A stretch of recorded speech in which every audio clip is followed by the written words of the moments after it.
안녕하세요. 이번 시간에는 개발자 면접 시 문제 있는 회사 거르는 방법에 대해서 얘기해 보도록 하겠습니다. 애초에 이제 실력 없으면 회사 못 거르니까 그런 분들은 어쩔 수 없어요. 패스해요. 그냥 열심히 코딩 공부해서 이렇게 하세요. 일단은 첫 번째 문제가 이제 확증 편향이 강한 사람이 면접관으로 오는 경우가 있어요.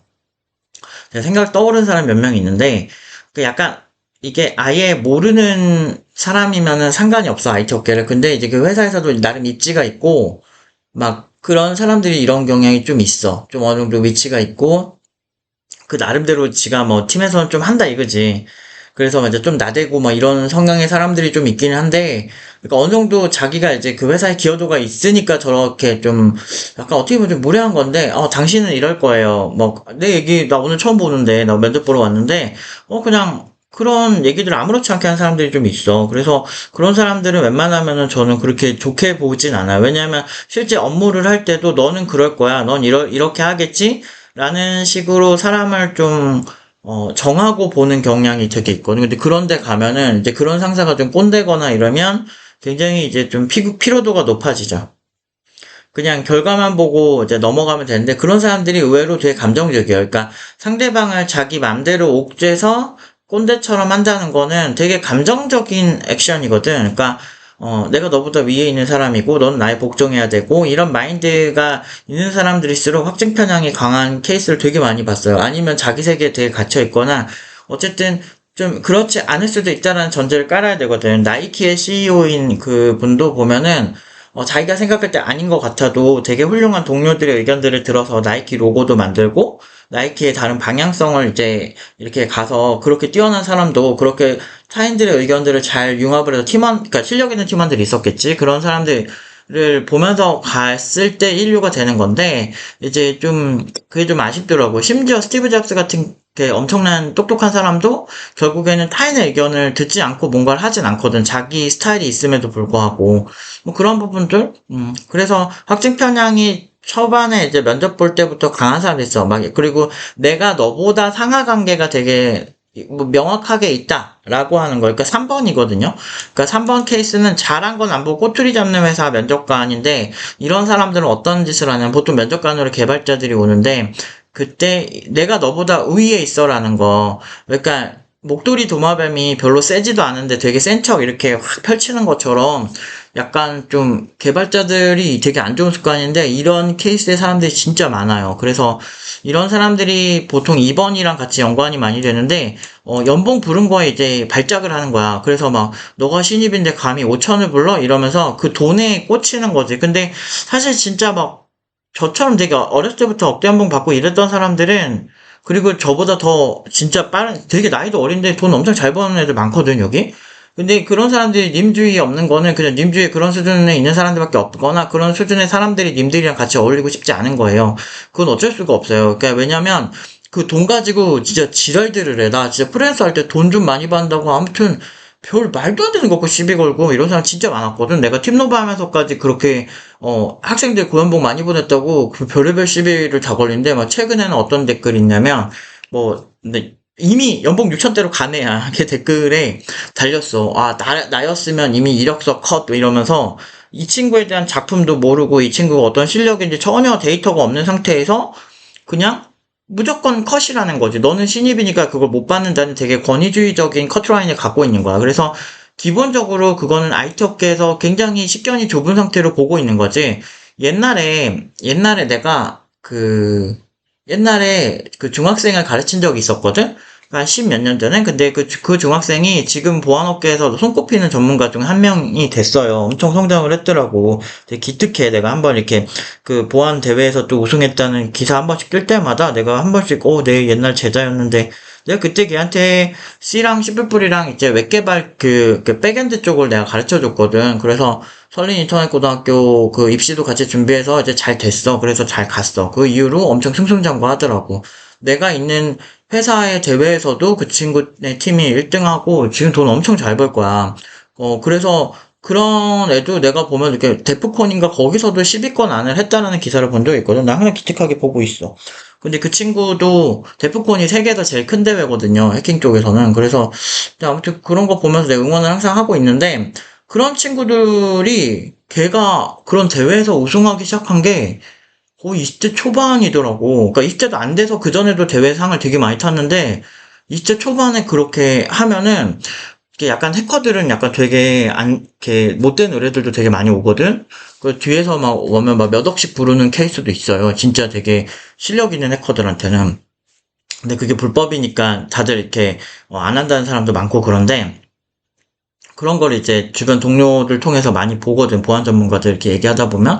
근데 그런 케이스의 사람들은 이미 20대 초반부터 두각이 나타나. 10대부터 열심히 해서.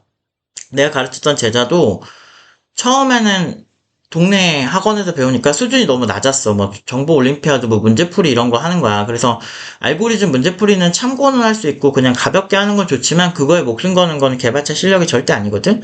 그래서 그거는 되게 위험하다 해서 제가 그 학원 말고 나한테 배워라 해가지고 지금은 엄청 잘하거든. 그러니까 그런 게 실제로 사고력을 증진시켜야 돼. 그러니까 뇌의 시냅스를 변화시켜야 되는데 근데 그게 어렸을 때부터 했으니까 얼마나 빨리 발전을 해요. 근데 그런 레벨의 사람들 입장에서는 연봉 뭐 5천, 6천에 그렇게 막, 이렇게 확 날 게 아니야. 몇 억씩 받는 게 당연한 거거든. 그런 사람들은. 그러니까, 뭐, 운 좋으면 하루 일하고 막 몇백만 원 받을 때도 있었거든. 내가 하루에 제일 많이 벌어본 게 한 200만 원? 300만 원 하루 일 해주고 받은 적 있거든. 급한 일 처리해주느라. 대기업 수주를 해야 되는데, 개발자가 뭐, 종교 행사 뭐 어떻게 가가지고, 그래요. 내가 그럼 해주는데 나 이거, 지금 이거 날 새면서 해야 되고, 잠도 못 자고 회사 출근해야 되니까, 8시간 하고 그때 한 150에서 200 사이 받은 적이 있거든?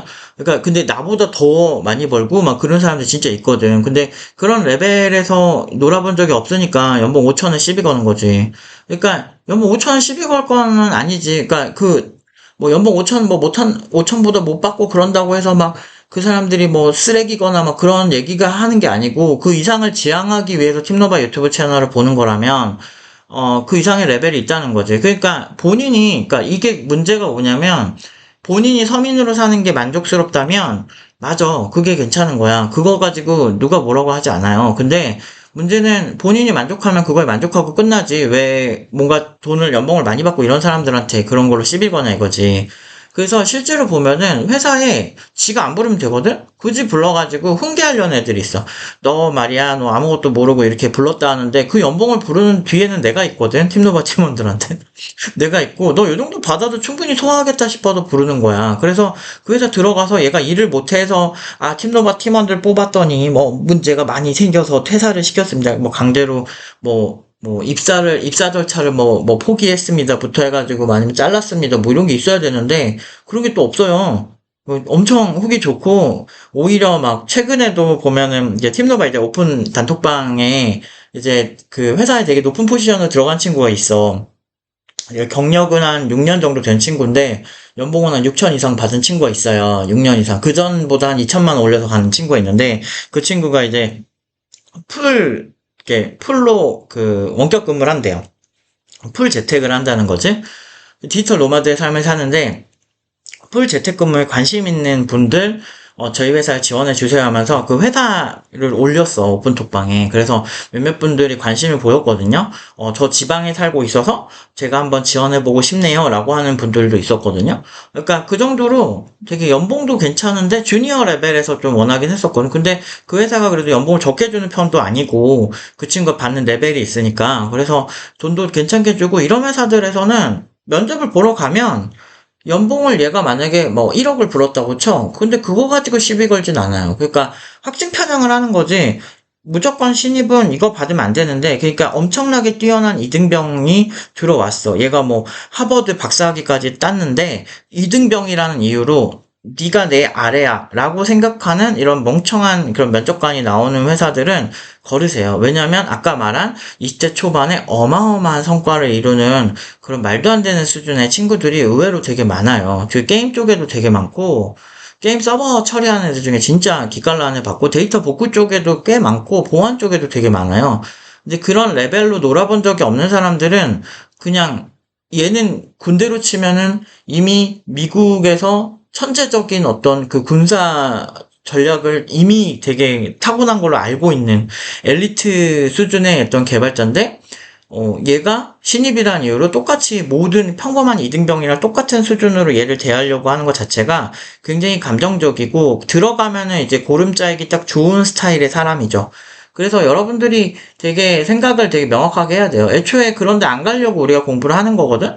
그리고 그러한 공부를 해서 잘 되면 내가 좋은 거고, 그러니까 웬만하면 그냥 공부를 하세요. 그리고 제가 말한 것처럼 그 문제풀이 쪽보다는 저는 포트폴리오 쪽이 훨씬 되게 낫다고 보는 게, 문제풀이는, 물론 이제 사고력 증진에는 도움이 될 수는 있다? 왜냐면 내가 기존에 생각한 거랑 다르게 이 문제를 풀어내네. 이런 건 배울 수 있는데, 결국엔 우리는 문제를 풀러 회사 가는 게 아니고 작품을 만들어서 회사에서 원하는 거를 만들어주는 게 핵심인데, 이게 알고리즘 문제풀이는 되게 범주가 되게 좁아요. 근데 실제 프로그래밍을 하고 요즘같이 클라우드가 되게 일상화된 시대에는 기술이 여러 개가 융합되는 경우가 되게 많아서 그 각 기술마다 문서를 보고 분석하고 그리고 어떻게 그거를 합체를 시킬 것인가 그때그때 콜라보를 좀 해야 되거든. 그리고 개발하다 보면 사실 코딩 외적인 문제들이 많이 생기는데 그거는 실제 포트폴리오 개발 비슷하게 하면서 만드는 게 훨씬 더 합리적일 수 있거든. 실제 프로세스랑 더 가깝죠. 그 엄청난 알고리즘을 일반 신입 개발자한테 짜라고 하지도 않고 그리고 요즘 나오는 거는 알고리즘 개발과 그거를 융합해서 작품을 만드는 거는 분리돼 있어요. 유명한 자료구조 이런 거 큰 틀은 알면 나쁘지는 않지만, 애초에 내가 쓸만한 자료 구조는 이미 자바 최근 API 버전만 보셔도 아시겠지만, 자료 구조 존나 많음. 그래서 그 이미 거기서 사용법 보고, 아, 얘가 요런 특성 갖고 있고, 요런 때 유리하구나. 이것만 알면 되거든?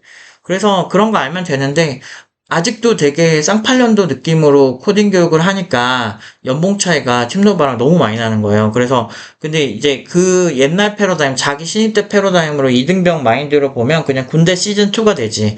여러분들 꼰대 싫어하잖아요. 근데 애초에 처음부터 꼰대 마인드를 가진 그 면접관이 있는 회사에 들어가는 것 자체가 되게 위험하죠. 그러니까 요즘은 약간 숨어있는 꼰대들이 많아요. 물론 이제 그 진짜 노답인 MZ 애들도 그 답이 없긴 한데 기본적으로 약간 꼰대 아닌 척하고 되게 감정적으로 하는 사람들인데 저 같은 경우는 같이 일할 때 네가 뭘 하든 네가 잠을 자든 뭘 하든 나 알 바 아니고 그냥 끝났을 때 예를 들면 일정을 협의한 거에 있어서 언제까지 내가 이해할 수 있는 정도의 수준의 아웃풋이 나오기만 하면 터치 안 하거든요.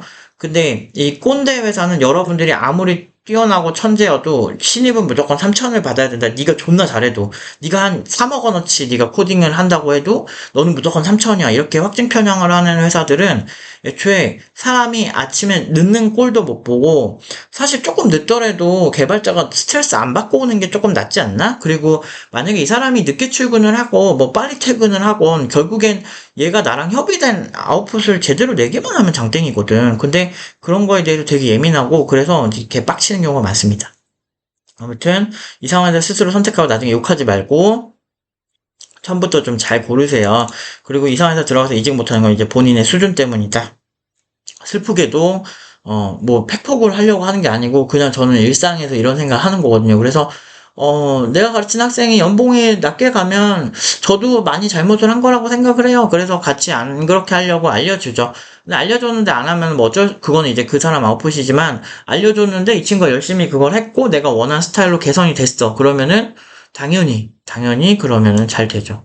그러니까 보통 이제 돈 가지고 예민하게 막 감정적으로 공격하고 이런 사람들, 그러니까 실력 검증한 다음에 돈을 얘기해야지 실력 검증 없이 돈부터 보고 적대심을 가지는 사람들은 일단 부자도 못 될 뿐더러 그리고 고연봉 받지도 못해요. 그런 사람들은. 그러니까 여러분들이 고연봉 받고 싶으면 타인이 능력을 열심히 키워서 고연봉 받는 것도 인정을 하셔야 되는 겁니다. 아시겠죠? 오늘은 여기까지 하도록 하겠습니다.